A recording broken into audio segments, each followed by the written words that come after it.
اپنے تمام تر کٹھور پن کے باوجود وہ سٹون مین مجھے بری طرح بھا گیا ہے۔ اور ہاں روبا، میں نے 2 غزلیں بھی یاد کی ہیں، بالکل زبانی۔ بھائی انہیں جو پوئٹری پسند ہے، حالانکہ تم تو جانتی ہو مجھے قطعی شوق نہیں ہے، کیا پتہ میری انہی باتوں سے وہ پتھر دل کچھ سافٹ ہو جائے۔ پلیز میرے لیے دعا کرنا اور پلیز جلدی واپس آ جاؤ، مجھے بہت سی باتیں کرنی ہیں۔ تمہاری منتظر مومو۔ خط طے کر کے اس نے وہیں رکھی کتاب میں رکھا اور آنکھیں موند کر دل میں غزل کے اشعار دہرانے لگی۔ تبھی اسے خیال آیا کہ وہ کتنے دنوں سے عثمان کی بک شیلف میں سے پوئٹری کی بکس لائی ہوئی ہے، اس سے پہلے کہ اسے خبر ہو انہیں واپس رکھ دینا چاہیے۔ اور یہ خیال آتے ہی اس نے ٹیبل پہ رکھی پوئٹری کی 2-3 کتابیں اٹھائیں اور اس کے کمرے میں آ گئی۔ کتابوں کو ان کے ٹھکانے پہ رکھ کر وہ شیلف کا جائزہ لینے لگی۔ اسلامی، ادبی، تاریخی، شاعری، غرض ہر قسم کی کتابیں رکھی تھیں۔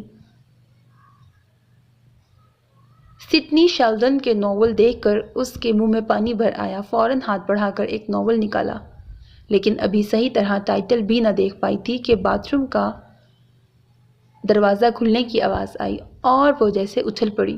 عثمان اس وقت گھر میں بلکہ باتھ روم میں ہوگا، اس کا اسے بالکل اندازہ نہ تھا۔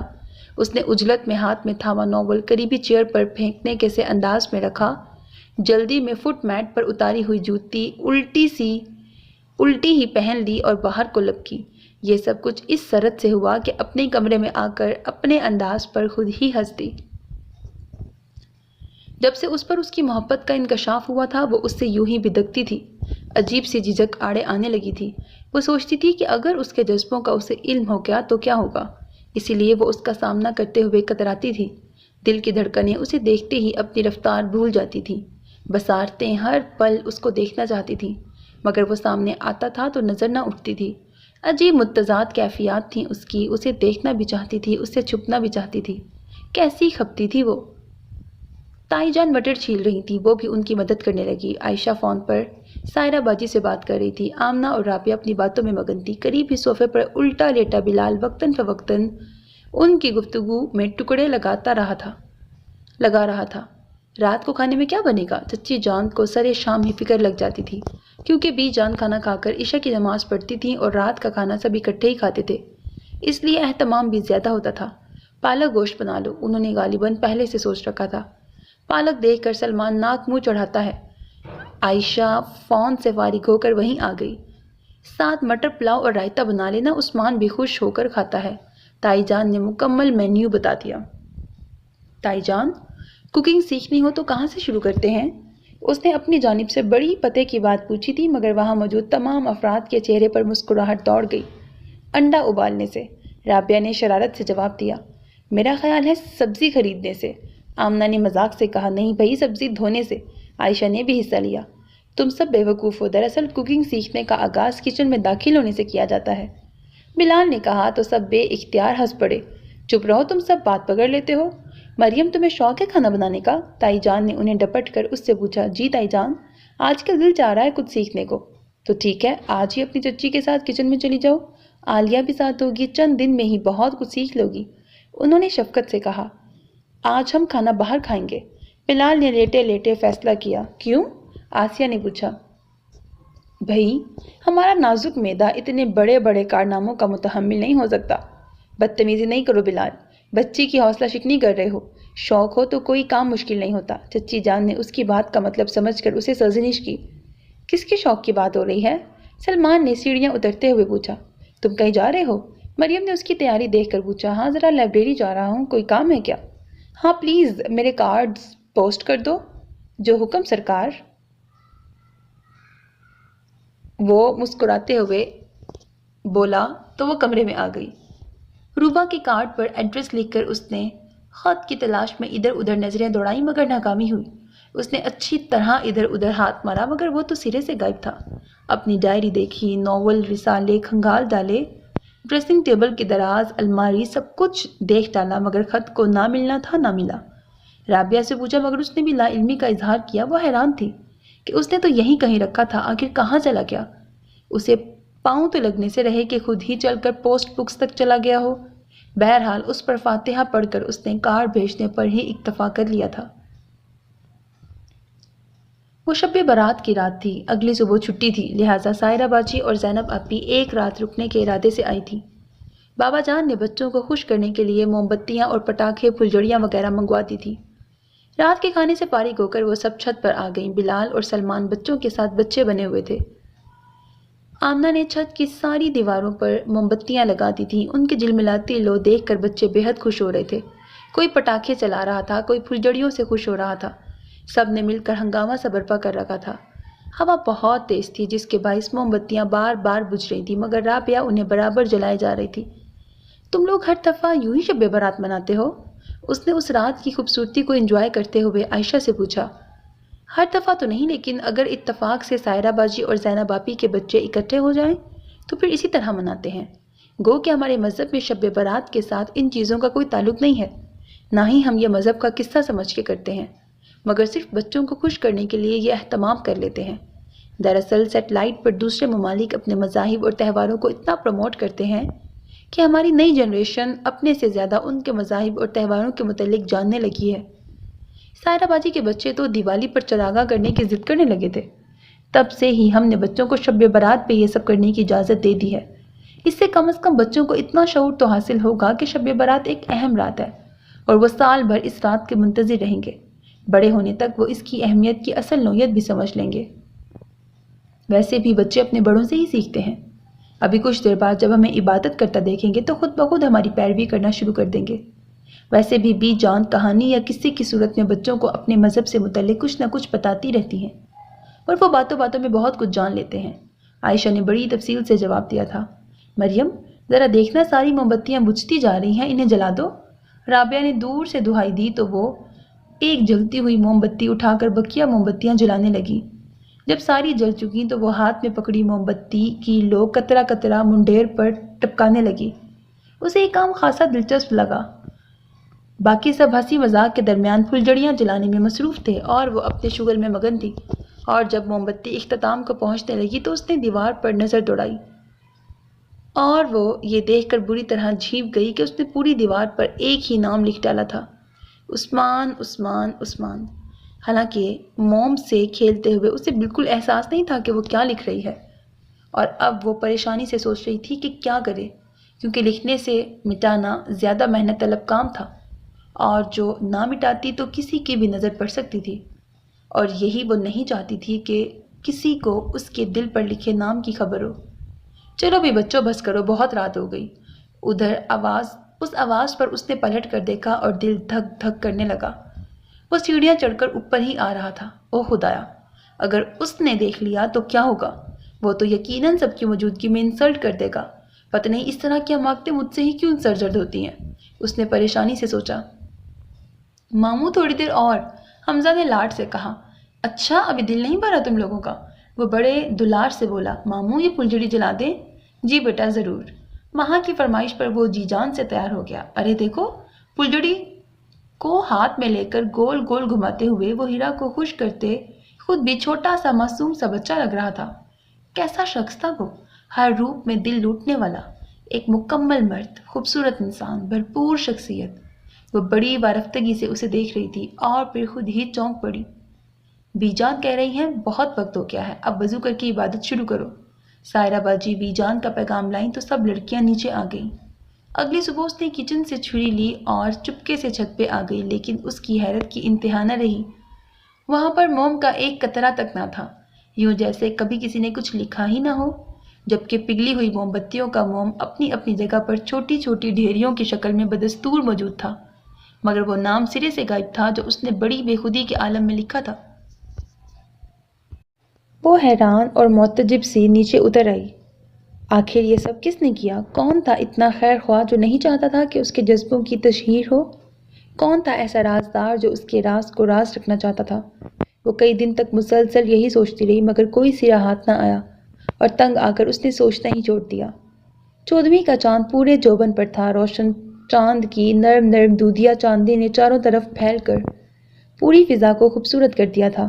مختلف پھولوں کی مدھر خوشبو سے سبک رفتار ہوا بھی مہکی ہوئی تھی، اور اس سحر زدہ چاندنی رات کو انجوائے کرنے کے لیے وہ سب لان میں ڈیرا ڈالے بیٹھے تھے۔ اس طرح کی چاندنی رات میں پوئٹری سنانے کا بہت مزہ آتا ہے۔ چلو بیت بازی کرتے ہیں۔ عائشہ کا اعلیٰ ذوق اس قسم کے پروگرام میں پیش رہتا تھا۔ مگر عثمان بھائی کے بغیر تو بیت بازی کا ہرگز مزہ نہیں آئے گا۔ کدھر ہے عثمان بھائی؟ بلال نے پوچھا۔ شاید اپنے کمرے میں ہے۔ رابعہ نے اپنی پونی پر نئے سرے سے بینڈ چڑھاتے ہوئے قیاس کیا۔ تو بلا لاؤ کوئی جا کے۔ سلمان مشورہ دینے میں ماہر تھا، مگر خود بلانے جاتا یہ ناممکن تھا۔ لیجیے جناب، آ گئے عثمان بھائی، ابھی آپ ہی کا ذکر خیر ہو رہا تھا۔ عالیہ نے اسے اپنی جانب آتے دیکھ کر دور سے ہی بتا دیا۔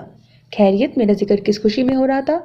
براؤن شلوار قمیض میں اس کا اونچا لمبا سراپا اور بھی نمایاں ہو رہا تھا۔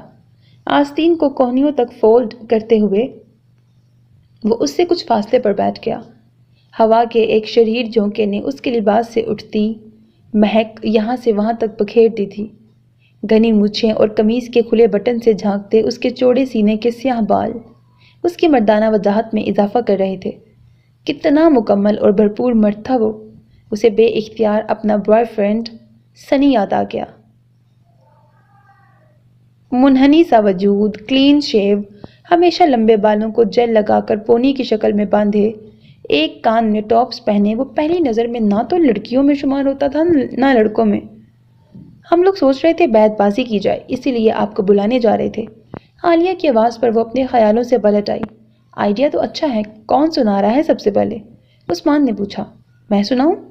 اس نے سب سے پہلے یوں ہاتھ اٹھا کر پوچھا جیسے کلاس روم میں کسی سوال کا جواب دینے جا رہی ہو، پھر اپنی عجلت پر خود ہی جھینک گئی، اور شاید آج پہلی بار اس کے بے ساختہ انداز پر عثمان کے ہونٹوں پر بے اختیار مسکراہٹ آ گئی۔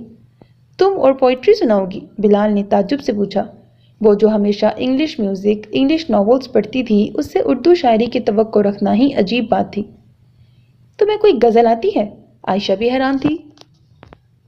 ہاں، پوری 2۔ اوہ! اس نے زبان ہونٹوں تلے دبائی۔ آئی مین 2 تو نہیں، بہت سی آتی ہیں۔ میں نے کون سا رٹا مار کر یاد کی ہیں؟ بس ایک دفعہ پڑھتی ہوں پھر بھولتی ہی نہیں۔ اس نے اپنی جانب سے عثمان احمد کو امپریس کرنے میں کوئی کسر نہیں چھوڑی تھی، اور وہ شاید واقعی امپریس ہو گیا تھا، تبھی تو اس کے ہونٹوں پر اب تک بڑی دل فریب مسکراہٹ رقصہ تھی۔ واقعی؟ سلمان کو اب تک یقین نہیں آ رہا تھا۔ تو اور کیا میں جھوٹ بول رہی ہوں؟ وہ برا مانتے ہوئے بولی۔ تو پھر ہو جائے کزن ایک آدھ غزل۔ آج پہلی بار عثمان نے اسے اس انداز میں مخاطب کیا تھا۔ دل یکبارگی دھڑکا تھا۔ وہ کتنی ہی دیر اسے دیکھتے ہوئے کچھ سوچتی رہی، اور پھر لفظ خود بخود اس کے ہونٹوں سے ادا ہونے لگے۔ کاش تو بھی ہو سراپا جستجو میرے لیے، تو پھرے دیوانگی میں 4 سو میرے لیے، میں چمک بن کر بسوں لال و گہر کے درمیاں، تو کرے پھر پتھروں سے گفتگو میرے لیے، جب تصور میں تیرے میں لپکوں کوندے کی طرح، خود کرے تو اہتمام رنگ و بو میرے لیے، میں سمندر کی طرح خاموش بیٹھوں منتظر، تو چلے کہسار سے پھر مثل آب جو میرے لیے، پھر مثل آب جو میرے لیے، میں ہوا کے دوش پر اڑ جاؤں رشتے توڑ کر، شہر میں ہو تو پریشاں کو بکو میرے لیے۔ اس کے لہجے میں چھپے جذبوں کی کھنک بہت واضح تھی۔ 4 سو چھائی خاموشی میں اس کی آواز کا ارتعاش بے حد بھلا لگ رہا تھا۔ ارد گرد سے قطعی بے نیاز، وہ اپنے آپ میں گم، بہت کھو کر بڑے جذب سے شعر پڑھ رہی تھی۔ اس کے لہجے کی سچائیاں گواہ تھیں کہ یہ محض لفظ نہیں، اس کے دل کی آواز ہے۔ ویری گڈ، بہت اچھے۔ آخری شعر پر عثمان نے بہت کھل کر داد دی تھی۔ اس نے بے اختیار پلکیں اٹھا کر دیکھا۔ وہ بڑی ستائشی نظروں سے اسے دیکھ رہا تھا۔ اسے اپنی سماعتوں، اپنی بصارتوں پر یقین ہی نہیں آ رہا تھا۔ وہ اسے ستائشی نظر سے دیکھے اور پھر داد بھی دے، کیسی انوکھی بات تھی۔ یہ پوئٹری تو بڑی کمال کی چیز ہے، میں تو پیپر میں ایڈ دے سکتی ہوں، صرف ایک غزل سے سنگ دل محبوب آپ کے قدموں میں، نہیں قدموں نہیں، آپ کے پہلو میں۔ وہ بے تحاشا خوش ہوتے ہوئے سوچے جا رہی تھی۔ رمضان المبارک کی آمد کے ساتھ ہی گھر میں جیسے رونقیں اتر آئی تھیں۔ شب و روز کلی طور پر بدل گئے تھے، سبھی روزے کے پابند تھے۔ سحری کے وقت ہلچل سی مچی ہوتی، چچی اور تائی جان سب سے پہلے اٹھتی اور باورچی خانہ سنبھال لیتی۔ سجے سجائے دسترخوان پہ گھر کے تمام افراد موجود ہوتے۔ فجر کی نماز ادا کرنے کے بعد تمام لڑکیاں کلام پاک کھول کے بیٹھ جاتی اور دیر تک پڑھتی رہتی۔ مریم تھوڑا سا سپارہ پڑھ کے سو جاتی اور باقی سب افراد اپنی روٹین کے مطابق کام کرتے رہتے۔ افطاری کے وقت معمول سے کئی زیادہ چہل پہل ہوتی۔ عالیہ، عائشہ تمام تر اہتمام گھر پہ کرتی۔ سموسے، پکوڑے، دہی بلے، آلو کی ٹکیاں، گرز، ہر چیز گھر پر تیار کی جاتی۔ ہر طرف بڑی مقدس سی خوشبو پھیلی ہوتی۔ اسے یہ سب بہت خوبصورت، بہت نیا نیا سا لگتا۔ گو کہ وہ مسلمان تھی اور شروع سے پاکستان میں رہی تھی، لیکن اس نے کبھی ایسا ماحول دیکھا ہی نہ تھا۔ ان کے ہاں تو رمضان کی آمد کا کچھ پتہ ہی نہ چلتا تھا۔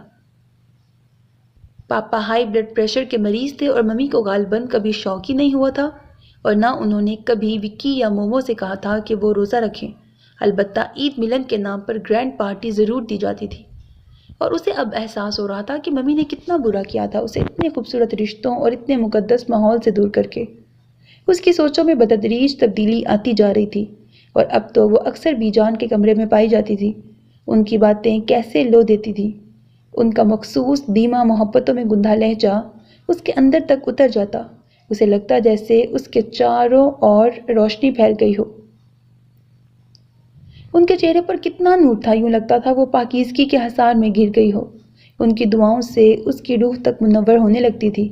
کتنا سکون سرایت کر جاتا اس کے رگو پے میں، کیسی مقدس سی خوشبو پھوٹتی تھی ان کے وجود سے۔ اس نے تو کبھی کسی بزرگ کو اتنے قریب سے دیکھا ہی نہ تھا۔ اس کے نزدیک تو بوڑھے لوگ انتہائی بور اور فضول باتیں کرنے والے ہوتے تھے۔ انہیں عادت ہوتی ہے ہر کام میں روک ٹوک کرنے کی، اپنی زندگی گزار چکے ہوتے ہیں اور ینگ جنریشن پر بھی اپنی مرضی مسلط کرنا چاہتے ہیں۔ یورپ والے بہت اچھا کرتے ہیں جو انہیں اولڈ ہاؤس میں چھوڑ آتے ہیں۔ کچھ عرصہ پہلے تک اس کے خیالات کچھ ایسے ہی تھے، مگر اب تو وہ ایسا سوچ بھی نہیں سکتی تھی۔ رمضان المبارک کا آخری عشرہ چل رہا تھا اور آج کل عبادت کے ساتھ عید کی تیاریاں بھی زور و شور پکڑ چکی تھیں۔ لڑکیوں کے کپڑے، جوتیاں، جیولری، عید کارڈز کی خریداری اور پورے گھر کی نئے سرے سے خصوصی طور پر صفائی ستھرائی۔ گویا ایک افراتفری کا عالم تھا، ہر طرف مصروفیت ہی مصروفیت تھی۔ تائی جان کو سائرہ باجی اور زینب آپی کی عیدی بھجوانے کی فکر تھی۔ وہ 27ویں کی مقدس ترین شب تھی۔ وہ سب تمام رات عبادت کرتی رہی تھیں۔ لڑکے مسجد میں گئے ہوئے تھے، لڑکیاں تائی جان کے ساتھ پڑھ رہی تھیں۔ تھوڑے سے نوافل یا تلاوت کے بعد کسی کو چائے کی طلب ہوتی، کوئی باتھ روم چلی جاتی، مگر تائی جان کی ڈانٹ پر فوراً ہی واپس آ جاتی۔ عبادت کا سلسلہ فجر کی نماز تک جاری رہا۔ بی جان ہمیشہ اپنے کمرے میں عبادت کرتی تھی۔ اس نے آج پہلی بار اس مقدس رات کی اہمیت کو سمجھتے ہوئے شب بھر عبادت کی تھی، اور جب دعا کے لیے ہاتھ اٹھائے تو نہ جانے کیوں آنسو اس کی پلکوں سے موتیوں کی صورت میں ٹوٹ ٹوٹ کر گرنے لگے۔ دل کی اتاہ گہرائیوں سے دعا مانگتے ہوئے اس کے ہونٹوں پر ایک ہی نام تھا۔ چاند رات کی رونقیں عروج پر تھیں۔ ٹی وی پر چاند نظر آنے کا اعلان سنتے ہی گھر میں گہما گہمی ہو گئی۔ عشاء کی نماز کے بعد مبارکباد کا سلسلہ شروع ہو گیا تھا۔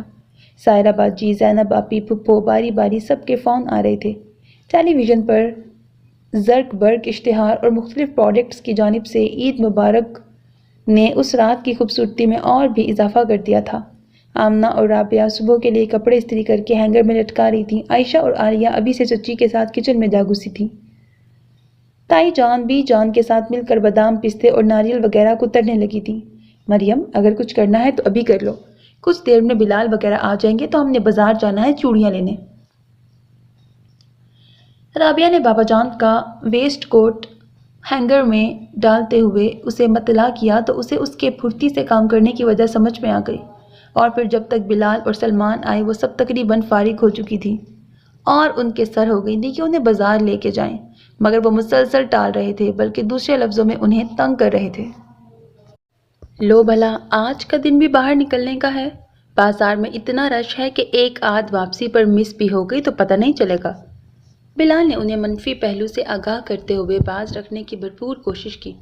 تو تم کس لیے ساتھ جاؤ گے؟ دھیان رکھنا ہمارا۔ عائشہ نے بالوں میں برش کرتے ہوئے اسے ہدایت کی۔ ہم پاگل ہیں جو آج رات بھی تمہارا دھیان رکھیں؟ اور ویسے بھی ہمارا دھیان ادھر سے ہٹے گا تو ادھر ہوگا نا۔ سلمان نے بلال کو آنکھ مارتے ہوئے معنی خیز انداز میں کہا تو انہیں بھی اس کے ادھر ادھر کی فوراً سمجھ آ گئی۔ ہاں، پتہ چل گیا ہے ہمیں، خود جو لڑکیاں تاڑنی ہیں باہر جا کے، اسی لیے ہمیں نہیں لے کے جا رہے۔ عثمان بھائی پتہ نہیں کہاں گئے ہیں، وہ ہمیں فوراً لے جاتے۔ عالیہ نے غصہ پہنتے ہوئے کہا۔ ہم انکار کر رہے ہیں اور تم تیاریاں کر رہی ہو؟ بلال نے رابعہ کو پونی باندھتے دیکھ کر حیرت سے کہا۔ اس لیے کہ لے کے تو تمہیں ہر حال میں جانا ہوگا، کیونکہ ہم بی جان سے پوچھ چکے ہیں۔ جاؤ مریم، تم تیار ہو۔ عائشہ نے بی جان کا نام لیتے ہوئے دھونس جمائی، اور یہ مریم بھی جانتی تھی کہ بی جان کی حکم عدولی کوئی نہیں کر سکتا، سو وہ تیار ہونے کمرے میں آ گئی۔